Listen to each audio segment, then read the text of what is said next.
అందరికీ నమస్కారం. నేను మీ Haripriya. Welcome to my channel. ఇవాల్టి వీడియోలో భోగి పళ్లను పిల్లల తలపై ఎందుకు పోస్తారు, దీని వెనుక ఉన్న ఆంతర్యం ఏమిటి, ఇలా చేయడం వల్ల లభించే ప్రయోజనాలు ఏమిటి, ఇంట్లో చిన్నపిల్లలు లేనప్పుడు కృష్ణుడికి భోగి పళ్ళు ఎలా పోయాలి అనే చాలా విషయాలను చాలా డీటెయిల్డ్గా తెలుసుకుందాం. తెలుగు ప్రజలు జరుపుకునే అతిపెద్ద పండుగ సంక్రాంతి పండుగ. ప్రజలందరూ కూడా ఎంతో ఘనంగా జరుపుకుంటూ ఉంటారు. సూర్యుడు మకర రాశిలోకి ప్రవేశించిన రోజునే మకర సంక్రాంతి పండుగగా జరుపుకుంటారు. సంక్రాంతి అంటే గొబ్బెమ్మలు, భోగి మంటలు, గంగిరెద్దులు, పిండి వంటలు, హరిదాసు కీర్తనలు, రథం ముగ్గులు, కోడి పందాలు, ఇలా సంక్రాంతి వచ్చిందంటే ఆ సందడే వేరు. ఈ పండగ గురించి మనందరికీ తెలుసు కదా. మొదటి రోజున భోగి పండగగా, రెండవ రోజున సంక్రాంతి, మూడవ రోజున కనుమ పండగగా జరుపుకుంటూ ఉంటాము. భోగి మంటల్లో పాత వస్తువులన్నీ వేయడం ఎప్పటి నుంచో వస్తున్న ఆచారం. భోగి రోజు చేసే బొమ్మల కొలువులు, ముత్తైదువులతో పేరంటం చేస్తారు. ముఖ్యంగా భోగి పండగ రోజున సాయంత్రం పెద్దలు తమ ఇండ్లలోని చిన్నారుల తలపైన రేగిపళ్ళు పోస్తారు. వాటినే భోగిపళ్ళు అని కూడా పిలుస్తారు. ఈ భోగిపళ్లల్లో వేటిని ఏవేవి కలపాలో ముందుగా తెలుసుకుందాం. భోగిపళ్ళ కోసం రేగిపళ్ళు, తర్వాత నానబెట్టిన శనగలను ఇందులో కలపాలి. తర్వాత డబ్బులు అంటే చిల్లర నాణాలను వీటిలో కలపాలి. తర్వాత పువ్వుల యొక్క రెక్కలను అలాగే కలుపుతూ ఉంటారు. ఇంకా కొంతమంది చెరుకు గడలను చిన్న చిన్న ముక్కలుగా చేసి కలుపుతూ ఉంటారు. అలాగే సరదా కోసం చిన్న చిన్న చాక్లెట్స్ కూడా కలుపుతారు. వీటన్నిటినీ కలిపిన మిశ్రమాన్నే భోగిపళ్ళు పోయడానికి సిద్ధమయ్యాయి. ఈ భోగిపళ్లను పిల్లల తల మీద పోయడం వల్ల శ్రీమన్నారాయణుడి దివ్య ఆశీస్సులు లభిస్తాయని భావిస్తారు.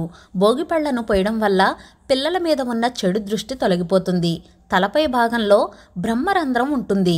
భోగిపళ్లను పోసి దాన్ని ప్రేరేపితం చేస్తే పిల్లల్లో జ్ఞానం పెరుగుతుంది. రేగిపళ్లను బదరీ ఫలాలు అని కూడా పిలుస్తారు.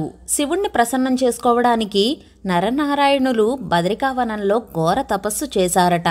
ఆ సమయంలో దేవతలు వారి తలల మీద బదరీ ఫలాలను కురిపించారని చెబుతారు. ఆనాటి సంఘటనకు ప్రతీకగా పిల్లలను నారాయణుడిగా భావించి భోగిపళ్లను పోసే సాంప్రదాయం వచ్చిందని ప్రతీతి. భోగి పండగ ముగిసిన తర్వాత సూర్యుడు దక్షిణాయనం నుంచి ఉత్తరాయణానికి మారతాడు. ఆ రోజే మకర రాశిలోకి అడుగుపెడతాడు. సంక్రాంతి సూర్యుడి పండగ కాబట్టి సూర్యుడిని పోలిన గుండ్రని రూపం, ఎర్రటి రంగు కారణంగా దీన్ని అర్కఫలం అనే పేరు కూడా వచ్చింది. సూర్యభగవానుడి ఆశీస్సులు పిల్లలకు లభించాలనే సూచనగా ఈ భోగిపళ్లను పోస్తారు. 12 సంవత్సరాల లోపు చిన్నారుల తలపైన భోగిపళ్లను పోయొచ్చు. ఇప్పుడు కృష్ణుడికి భోగిపళ్ళు ఎలా పోయాలో తెలుసుకుందాం. మా ఇంట్లో చిన్నపిల్లలకు భోగిపళ్ళు పోసే ముందు కృష్ణుడికి భోగిపళ్ళు పోయడం అనేది మా ఇంట్లో వస్తున్న ఆనవాయితీ. ఇంట్లో చిన్నపిల్లలు లేకపోతే కనుక కృష్ణుడికి కూడా భోగిపళ్ళు పోయవచ్చు. సరదాగా పేరంటం కూడా పెట్టుకోవచ్చు. ముందుగా చిన్ని కృష్ణుడికి బొట్టు పెట్టి పువ్వులతో అందంగా అలంకారం చేసుకోవాలి. తర్వాత దీపారాధన చేసి దీపజ్యోతికి నమస్కారం చేసుకోవాలి. మనం కలుపుకున్నాం కదా రేగిపళ్ళ మిశ్రమాన్ని 3 సార్లు దిష్టి తీసినట్టు తీసి ఈ రేగిపళ్లను కృష్ణుడి మీద పోయాలి. తర్వాత ఇంట్లో ఉన్న వారందరూ కూడా సరదాగా పోయొచ్చు. పిల్లల చేత కూడా పోయించండి, చాలా సంబరపడిపోతారు. రేగిపళ్ళు పోసుకుని అలసిపోయిన మన చిన్ని కృష్ణయ్యకు ధూపం వేసి దీపం చూపించి నైవేద్యంగా స్వీట్లు, పాలు, పళ్ళు, డ్రై ఫ్రూట్స్, కొబ్బరికాయ ఇలా ఏవైనా సరే నైవేద్యంగా పెట్టవచ్చు.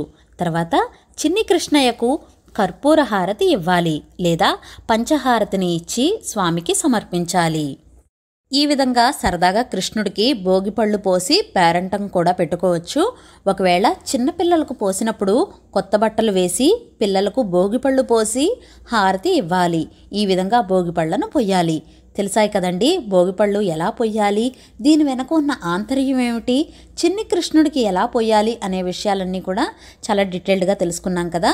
ఈ వీడియో మీకు నచ్చిందా? నచ్చినట్లయితే please like, share, subscribe to my channel. మరో సరికొత్త వీడియోతో మళ్ళీ కలుస్తాను. నేను మీ Haripriya. Thank you for watching.